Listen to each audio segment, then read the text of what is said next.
ರಾತ್ರಿ ಹೋಟೆಲ್ ಅಲ್ಲಿ ರೂಮ್ ಇಲ್ಲ. ನಾನು ಅವ್ರ ಮುಂದೆ ಫೋನ್ ಮಾಡಿದ್ದೆ, ಸರ್ ಯಾರ್ದೋ ನಮ್ ರಿಲೇಟಿವ್ ಮನೆಗೆ ಲಗೇಜ್ ಇಡ್ಬೋದಾ, ಇರೋಕಲ್ಲ ಲಗೇಜ್ ಇಡ್ಬೋದಾ ಅಂತ ಕೇಳಿದ್ರೆ ಇಲ್ಲ ನಾನು ಊರ್ಗ್ ಹೋಗ್ತಾ ಇದ್ದೀನಿ, ನನಗಲ್ಲಿ ಲಗೇಜ್ ಇಡಕ್ ಆಗ್ಲಿಲ್ಲ ಅಂತ ಗೊತ್ತಾಯ್ತಲ್ಲ.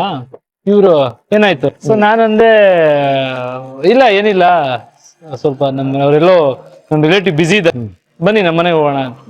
ನನ್ ಸಂಕೋಚ, ಇಲ್ಲ ಬೇಡ ಸರಿ ಬನ್ರಿ ಸೇರ್ಕೊಂಡೋದು.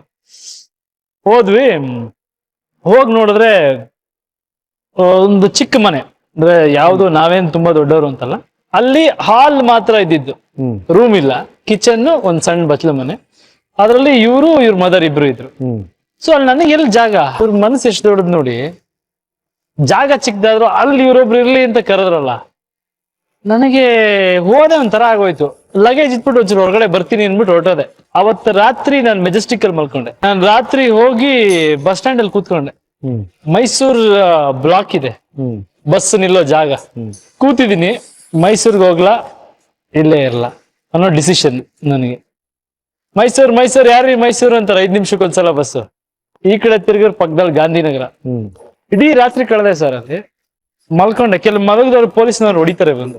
ಸೊ ಅವತ್ತಿನ ದಿನ ಕೂತಾಗ ನನಗೆ ಎಷ್ಟೋ ಪ್ರಪಂಚ ಕಾಣಿಸ್ಬಿಡ್ತಲ್ಲಿ. ಭಿಕ್ಷುಕರು ನೋಡ್ದೆ, ಯಾರೋ ವಯಸ್ಸಾದವ್ರನ್ನ ನೋಡ್ದೆ, ಅಲ್ಲಿ ಯಾರು ರಾತ್ರಿ ವೇಶ್ಯರು ನಿಂತ್ಕೊಂಡು ಅಲ್ಲಿ ಓಡಾಡ್ತಿದ್ರು, ಪೊಲೀಸ್ನವ್ರು ನೋಡ್ದೆ. ಇಡೀ ಒಂದ್ ರಾತ್ರಿ ಬೇರೆ ಪ್ರಪಂಚ ಆಗ್ಬಿಡ್ತು ನನಗೆ.